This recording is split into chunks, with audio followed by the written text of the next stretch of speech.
দোয়া তুলসী পাতা বাবু ঘটে গঙ্গায় চান করে গেছে। আমি অ্যাডভোকেট আলী আব্দুল চাঁদ বলছি, তুমি তো সব ছোট ছোট ইউটিউবারদের বিরুদ্ধে কেস করো, বিরাল নরম জায়গায় আছে। এসো, যদি বাপ্পার বাজাবে এসো হাইকোর্টে, তোমাকে কিরকম ত্রিভুবন নাচাতে হয় আমি নাচাবো। তোমার ফাইলটা আমার কাছেই আছে, তোমার ফাইলটা আমার কাছে আছে।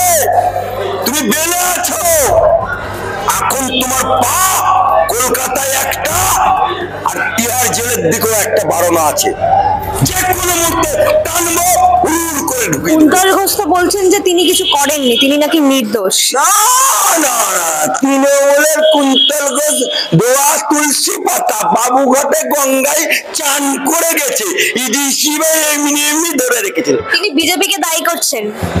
হ্যাঁ, বিজেপিকে দায়ী করছে, এটা তো স্বাভাবিক।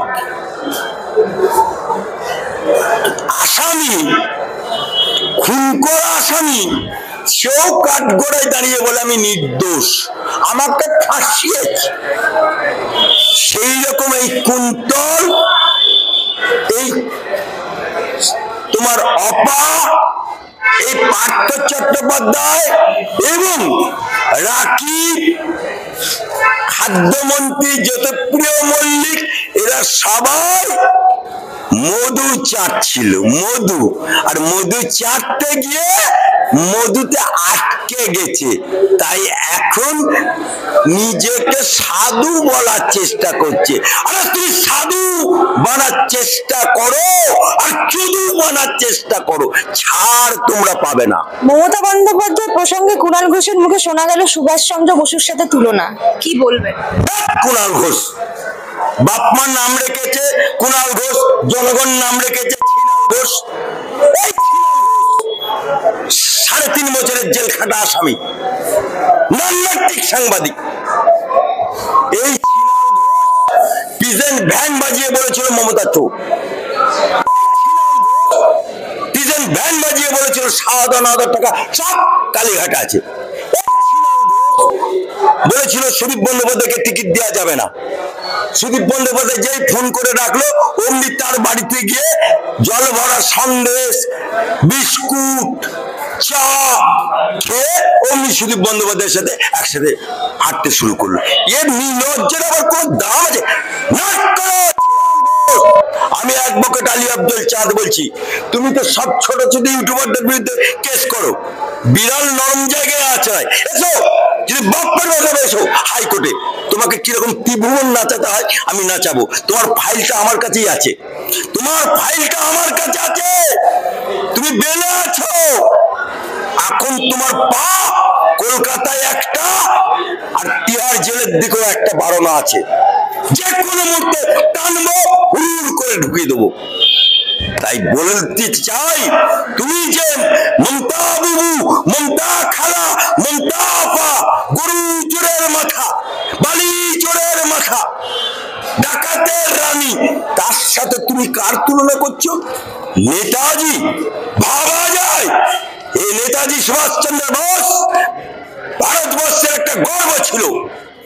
এই নেতাজি সুভাষচন্দ্র বোস স্বাধীনতা সংগ্রামী, এই নেতাজি সুভাষচন্দ্র বোস আজাদ হিন্দ বাহিনী তৈরি করেছিল।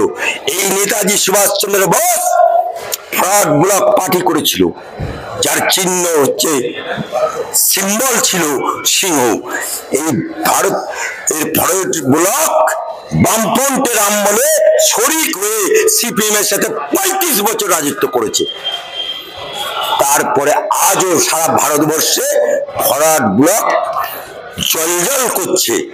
তোমার দলের তৃণমূল, যার তুমি এখন পা চাচ্ছ, যাকে চোর বললে, যাকে বলে 7,000 টাকা আছে কালীঘাটে, তোমার মতো নির্লজ্জ তৃণমূল পার্টিটা এখন আছে। মধু থাকলে পিঁপড়েকে ডাকতে হয় না, পিঁপড়ে আপনি মধু চাটতে আসে। আজকে তৃণমূল সরকার আছে বলে তোমরা মধু চাটছ, মধু থাকবে না, সরকারে থাকবে না, এই পিঁপড়েগুলো পালিয়ে যাবে। পার্থর 15 কোটি জমি কিনে স্কুল কল্যাণময়ের একটা বড় ভূমিকা রয়েছে এই দুর্নীতি, কি বলবেন আপনি এই বিষয়ে? দেখুন, কল্যাণময় খুব কাছের লোক। এখন ও বলছে যে জমি আছে, জমি আছে। জমিটা কি নামে কেনা হয়েছিল? জমিটা প্রয়াত ওর স্ত্রী, এখন যে অপা আছে, অপর বাড়িতে টাকা ছিল, মানে পরকিয়া করতে গিয়ে টাকা রেখেছিল, কিন্তু জমি কিনেছিল ওর প্রাক্তন প্রয়াত স্ত্রীর নামে একটা ট্রাস্ট করেছিল, সেই ট্রাস্টের নামে জমি কিনেছিল। এরকম বহু জমি সিবিআই ইডির খোঁজ আছে।